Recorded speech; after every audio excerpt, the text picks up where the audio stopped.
Hey, what's up everybody? Just got back from my 6th trip to Japan, and I wanted to document some of the tips that made this trip a lot smoother than other trips I've had in the past. I did live in Japan for 6 months, so some of these things I picked up there, but then in particular, this last trip just went really smoothly. So if nothing else, for my future self, I kind of wanted to document, here's a list of all the things that I thought, you know what, this was a good idea. All right, so the first handful have to do with money. So in general, if you've never traveled abroad before, you may not know this, but foreign transaction fees. Definitely get a credit card without foreign transaction fees. Otherwise, you're going to be paying like an extra 3 to 6% on everything that you buy.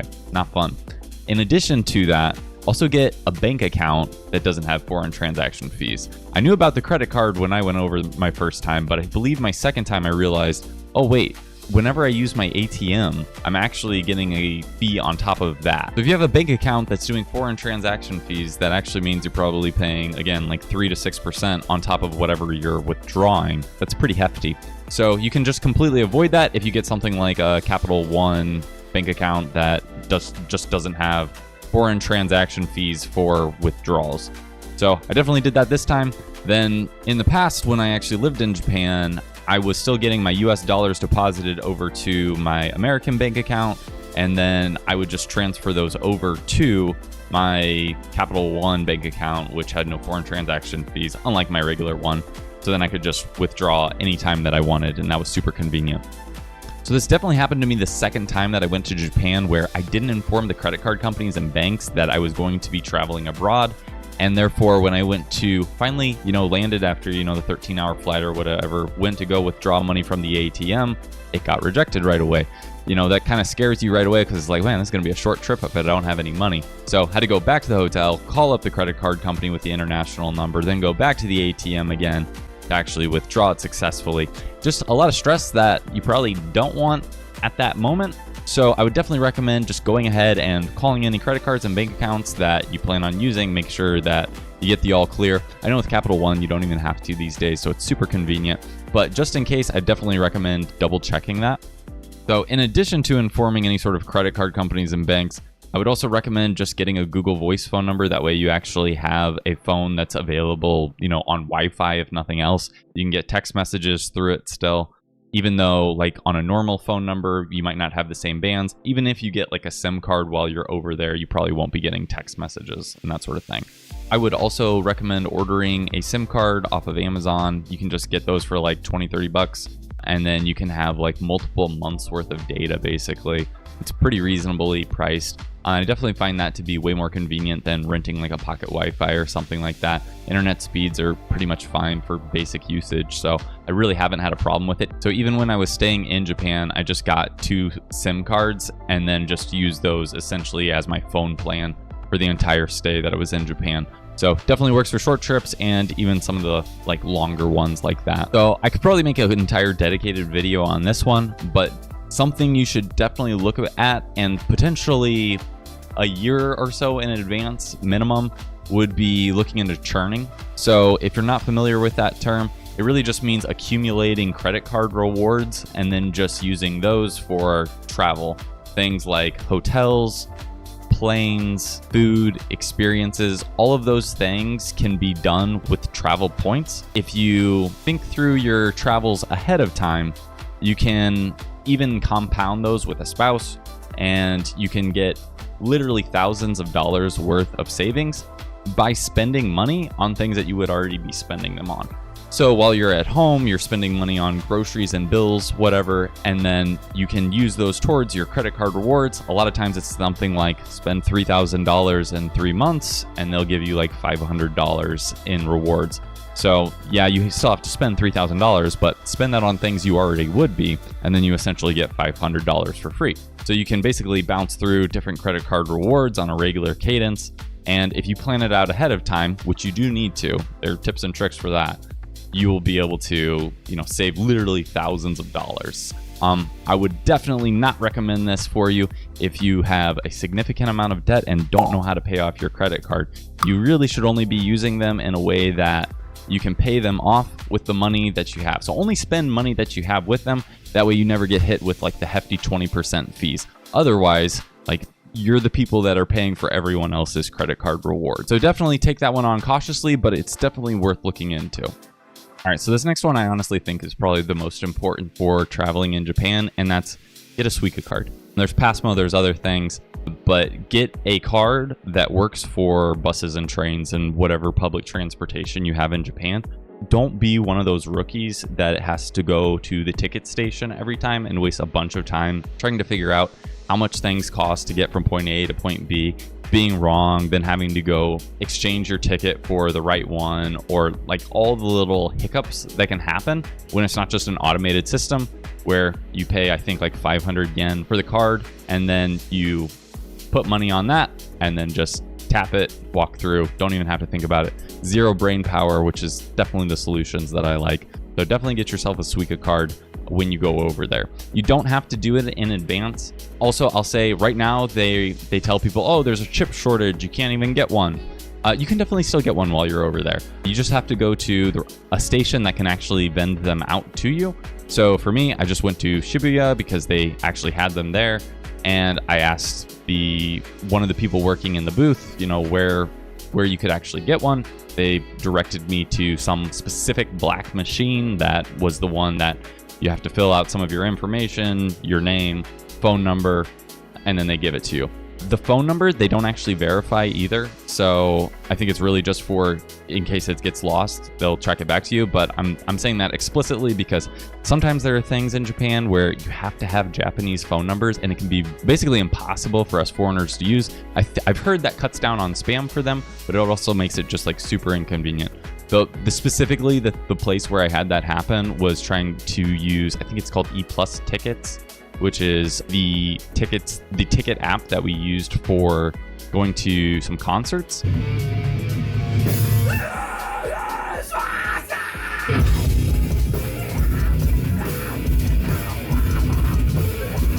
So basically ended up having to borrow a Japanese friend's login for her account in order to reserve tickets ahead of time because we didn't have a Japanese phone number. That's even with a Google Voice phone number. So if you had some way to get an actual Japanese phone number, that might be really convenient. But otherwise, at least in the 6 times I've gone, that was like the one thing that I just like couldn't do without a Japanese phone number.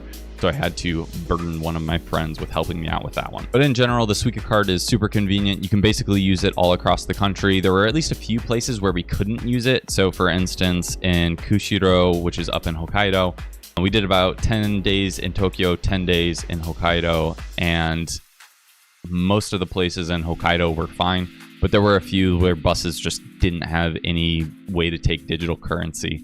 So just know it's not going to work everywhere, but it's way more convenient than having to figure out tickets everywhere. I'll also say that there are a couple different variations. Like I mentioned, like Passmo's vended by, I believe, some non-JR places. Then there's also like a welcome Suica card, which I've heard they don't even give you like all the money back. Like the money can expire. So that seems like a really bad deal. Don't get a card where the money expires. Just get a normal one. They're 500 yen. So go for it.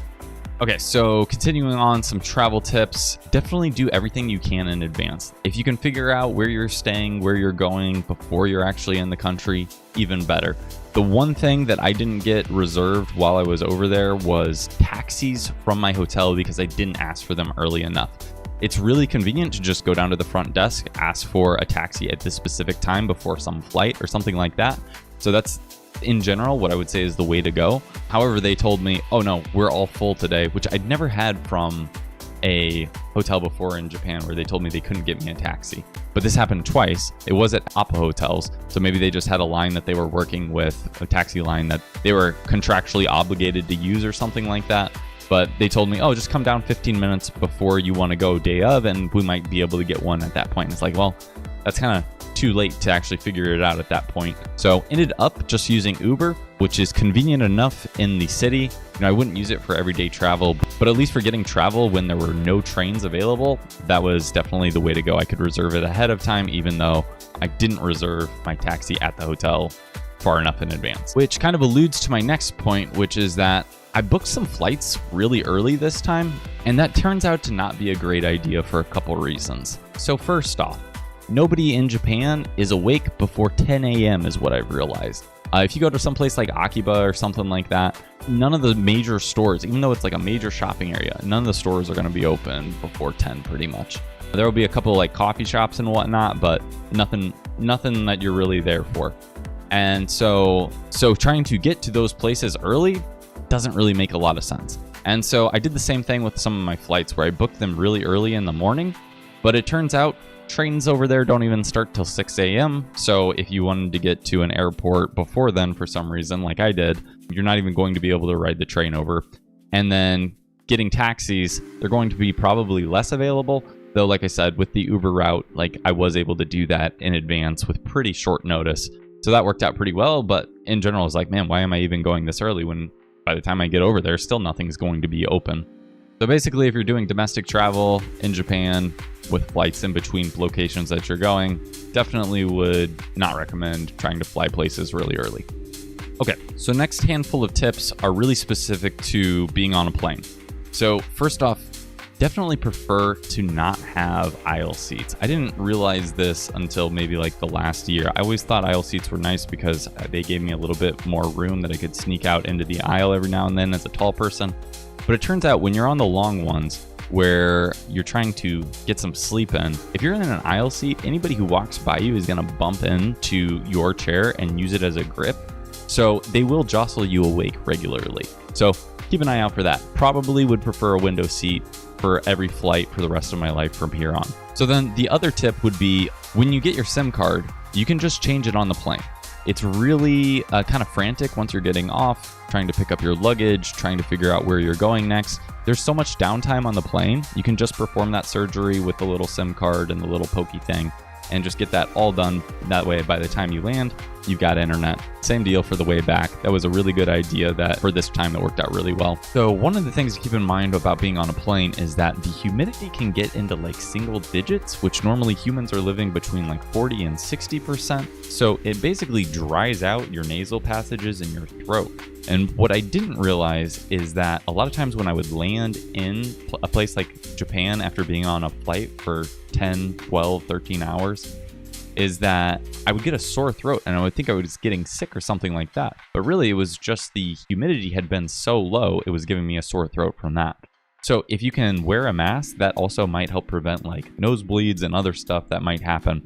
So even if you're an anti-masker, definitely wear a mask. And if you can get like a heated thing as well, that'll help. They used to have heated masks, but apparently those are really expensive now in Japan for some reason, and I couldn't get any. So you can also use like a heated eye mask on a mask, like a normal face mask. And that's really effective to keeping things like warm and moist in there without drying you out. So definitely drink a lot of water, but also be aware of that. You might want to bring a mask. Another kind of like random one is my phone is like really old. It's a Note 8 from 2017. And the battery life on it is still actually pretty good though, where I was able to get away with just using a battery pack as well as the power saving mode, which a lot of people don't know about that a lot of times in phones, there's some power saving mode that you can basically get away with less battery usage, or maybe it lowers the resolution or something like that. Like usually there's some sacrifice to be made, but it's probably better to consider doing that than having a dead phone or having to carry around like a really chunky like battery pack. So keep that in mind as well. So basically anytime that I was flying to somewhere, even like a remote location like Kushiro, like there were still buses to get from whatever the airport was to the major city like area. So those aren't always listed inside of something like Google Apps or something like that, but they're usually way cheaper and potentially a lot more convenient than some of the other options that you might only be able to see on your phone. So definitely ask like reception desks or whatever once you get in, and you can usually reserve something like that pretty reasonably and pretty quickly. So that was definitely something that came in handy this last time. Some of the next tips are really about just luggage and lugging around a bunch of stuff. All right, so if you're like most of the people in the Deep Weeb Lounge, usually when you're going to Japan, you're probably stocking up on stuff. So definitely recommend bringing a travel scale. There's really nothing worse than actually arriving at the airport with too much stuff, and either they give you a $300 fee, which has happened to me, or they tell you that you got to rearrange your luggage so that the weights are balanced on them.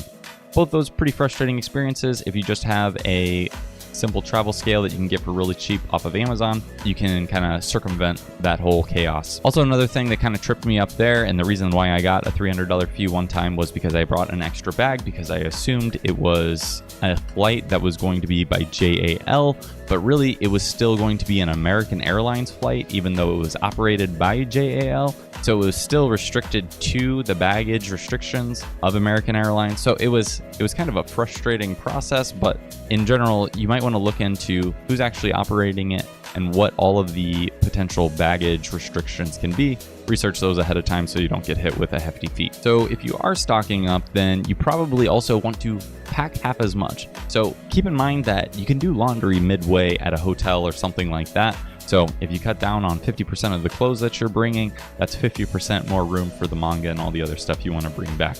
So another tip is that you can use the Black Cat shipping service to get any of your luggage sent from point A to point B. So if you're traveling around to multiple spots, like one time I was traveling all around Kansai and I hit up every book off along the way.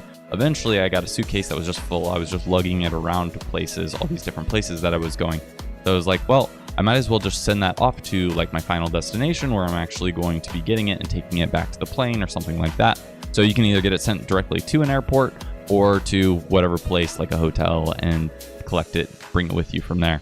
So that ended up being really convenient for traveling around Kansai when I did that. In the past, I've just been able to leave like luggage at a hotel and then come back to it like a couple days later, telling the front desk. However, this time in Tokyo, that did not work. We were explicitly informed, no, they can only hold on to it for one day.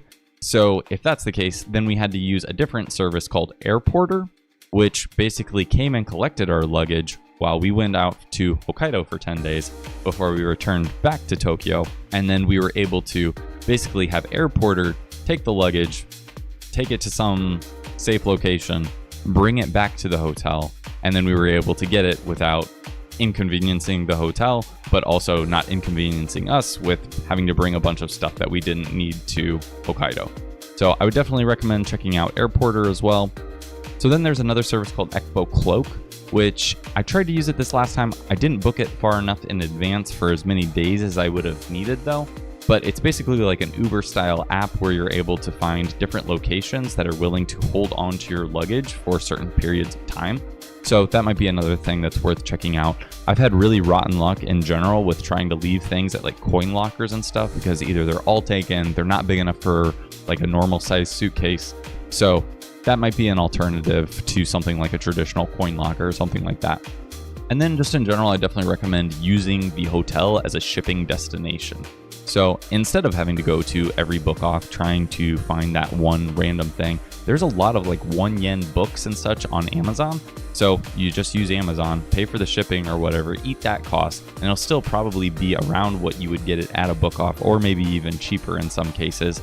Get it shipped to the hotel, and then you don't have to waste all your time going around and shopping. Just have that list prepared in advance. Place that purchase as soon as you get in, and as the days go by, stuff just gets shipped to the hotel, and they'll hold it for you. They'll send you notifications from the hotel that they've got your stuff, and then you can just go collect it whenever.